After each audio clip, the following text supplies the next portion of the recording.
Hi everybody, it's Mr. Murphy here with the next instalment of There's a Boy in the Girl's Bathroom by Louis Sasha. So we're up to chapter 11 and I'll read again for about 15 minutes. A week later, they still hadn't gone into the girls' bathroom. Jeff always had a good reason why it wasn't the right time. Recess was the wrong time because it would be better to wait until after lunch, after the girls had eaten. Lunch was no good, because they hadn't had time to digest the food. Listening to Jeff, it would seem that girls never had to go to the bathroom. But Bradley had never been happier. He was thrilled to have a friend. He was even beginning to like school. Jeff had 2 gold stars next to his name. Bradley felt proud when he looked at them, and almost like he had earned them himself. "What do you want to do?" Jeff asked. "Nothing," said Bradley. It was lunchtime. They had finished eating and they were sitting out on the grass. "Did the counsellor say anything stupid today?" Bradley asked. Jeff hesitated. He looked down on the ground, then boldly stated, "I like her." Bradley was shocked. "She said that I can like her even if you hate her," Jeff asserted. "Doesn't mean that you and I still can't be friends. We don't have to agree on everything. She said friendships are stronger when everyone has different opinions to share." "You told her that I hated her?" Bradley asked. Jeff nodded. "Good. Except she didn't believe me," said Jeff. "She's weird," said Bradley. "She never believes anything anyone says. I'm not going to go to her anymore." "She said you don't have to. I told her you wouldn't show up today and she said that was okay. She said that you don't have to do anything you don't want to do." Bradley turned and looked back towards the school in the direction of the counsellor's office. "That's one of her tricks," he said. "So what do you want to do?" Jeff asked. "Nothing." A basketball bounced away from the basketball court and rolled towards them. Jeff jumped up and grabbed it. "Hey, fish nose, over here," called Robbie, a boy from their class. "Kick it the other way," urged Bradley. Jeff threw the ball all the way on a fly to Robbie. "You should have kicked it onto the roof," said Bradley. "Maybe they'll let us play," said Jeff. "Let's ask them." Bradley shook his head. "No, I don't want to." Jeff watched the boys play basketball for a moment, then sat back down with Bradley. "Oh," Bradley says. "Here comes those girls again.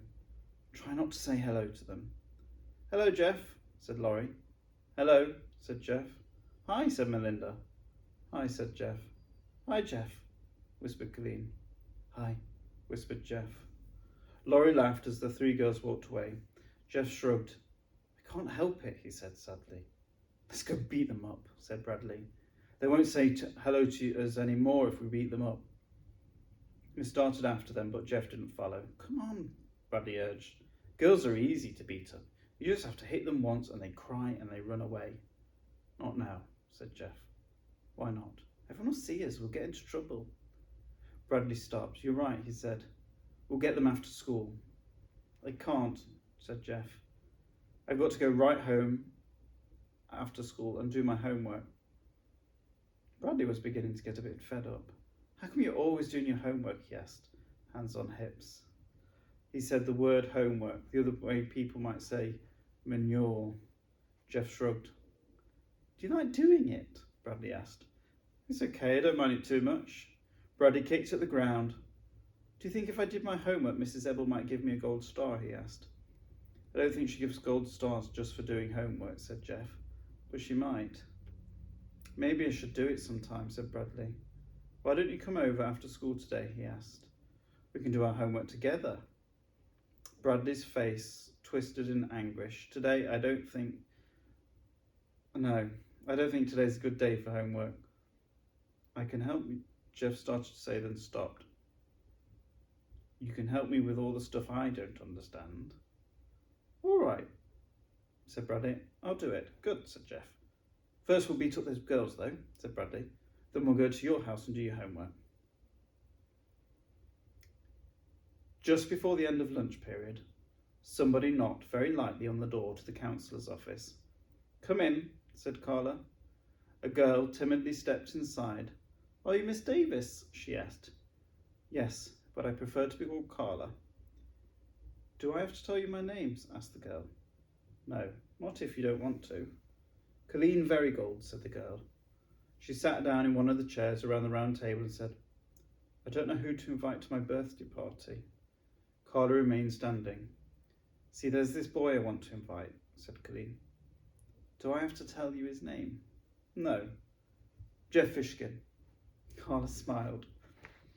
But if I invite Jeff, then I'll have to invite another boy because I can't invite 7 girls and only one boy, can I? I don't... Except Jeff has only one friend and he's the most horrible, rotten boy in the whole school. I can't invite Bradley Chalkers to my birthday party. I just can't. She took a breath. So what should I do? You want me to tell you whom to invite to your birthday party? Laurie says you're good at solving problems. Laurie solves her own problems. I just help her think for herself. But I don't know what to think, Colleen exclaimed. I can't invite 7 girls and only one boy. And I can't invite Bradley. When's your birthday? November the 13th. Then you've still got plenty of time, said Carla. Let me give you a form for your parents to sign right now. Because I'm not allowed to talk to you without your parents' permission. That's dumb. No, it isn't, said Carla. Some parents don't want strangers giving advice to their children. My parents won't care, said Colleen. They said I can invite anybody to my birthday party. That's not the point, said Carla. She handed her the form. Colleen reluctantly took it. Can't you just whisper it to me? She asked. Carla shook her head. Melinda and Laurie were waiting for Colleen when she came out. Who are you going to invite? Asked Melinda.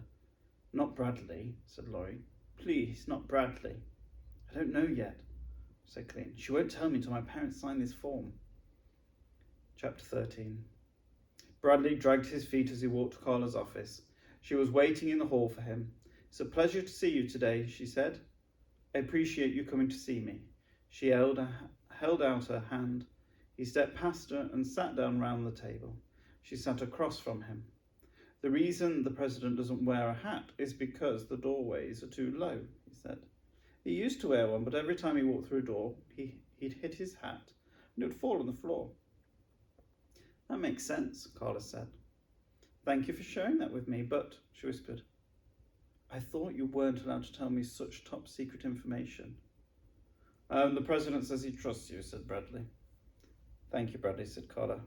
I'm glad you trust me. He looked at her as if he thought she were deaf. He hadn't said he trusted her. He had said the president trusted her. But he decided to let it go. She was wearing a yellow shirt with the large green triangular buttons all the way down from the front. On one side of the buttons was quite a big exclamation point. On the other side there was a big white question mark. Jeff trusts you too, he said. I understand you two have become friends, said Carla. We're best friends. That's wonderful, said Carla. Today after school we're going to do our homework together at his house. I'm going to help him with the stuff he can't understand. That's very nice of you, said Carla. I'm sure Jeff appreciates having you as a friend. I'm his only friend, said Bradley. But even if he had other friends... He won't have any other friends, Bradley interrupted. You don't know that. Yes, I do. I'm his only friend. But suppose he makes new friends. I don't want him to. But if he made new friends, then his friends could become your friends too. He won't. Just because you and he are friends, that doesn't mean he can't have other friends too, said Carla. Yes, it does. Why?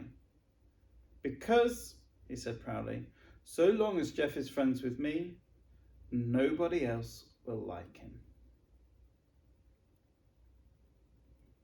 Chapter 14. Homework. After school, Billy Chalkers was going to go to Jeff Fishkin's house, and they were going to do their homework together. Bradley couldn't believe it. Homework? It was all he thought about as he sat at his desk, last seat, last row, and waited for school to end. Maybe it won't be too horrible, he reasoned. After all, Jeff always does his homework. He must like it. The more he thought about it, the more he liked the idea. Homework. Work you do at home. Except he wouldn't do it at his home. He would be doing it at Jeff's home, and that was even better. It would be the first time over at Jeff's house. And after he did his homework, Mrs. Ebel might give him a gold star. Instead of scribbling, he drew little stars, one after another, until the bell rang. But first, they had to beat up those girls. Come on, let's go, he said. hopping out of his seat. Just a sec, said Jeff. He got a book from his desk. Oh, do I need one of those? Bradley asked. He hadn't realised that in order to do homework, you need to bring your book home. That's okay, we can share mine. They walked outside. There was a light drizzle. There, in Mrs. Sharp's class, said Bradley. We can wait here until they come out and sneak up behind them. Who? Those girls. We have to beat them up so they won't say hello to you. We probably should get started on our homework right away, said Jeff. It won't take long, Bradley assured you. You just have to hit them once and they run away crying. But it's raining, said Jeff. It was barely misting. Good. We can push them in the mud and get their clothes dirty. Girls hate it when they get their girls dirty. They stood about 10 yards away from Mrs. Sharp's door and waited. Several kids came out, but they didn't see Colleen, Laurie or Melinda. Maybe they've already gone home, said Jeff. No, girls always take a long time to leave the class, Bradley explained. First they have to put their papers neatly in their notebooks, then they have to mark their places in their books and put all their pencils in their pencil holders. Then they put everything away neatly in their desk, he said, as I thought it was the most disgusting thing anyone could do. Shh, here they come. Melinda, followed by Colleen and Laurie, came out of Mrs. Sharp's room. Bradley put his finger to his lips, and then he and Jeff walked after them, keeping their distance.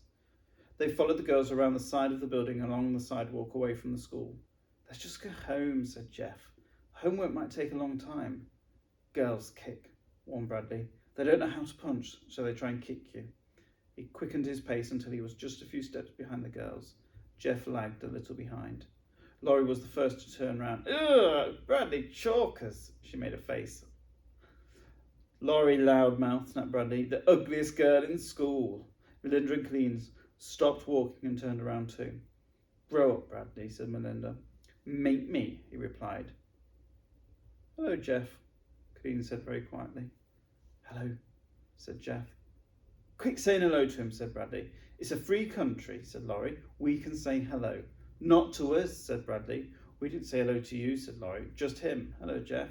Hello, said Jeff. Laurie laughed. Why don't you just leave us alone, Bradley, said Melinda.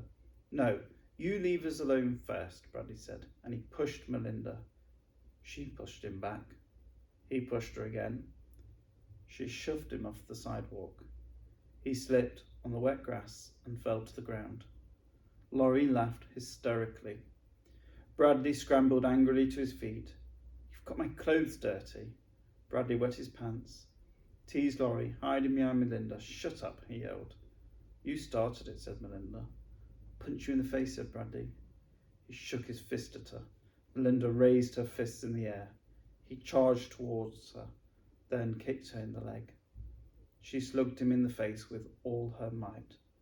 Bradley stumbled backwards and almost fell again, but he caught his balance. He glared at Melinda as his eyes swelled with tears. No fair. 4 against 1, he shouted, then ran home, crying. So we got up to chapter 15. Hope you enjoyed it.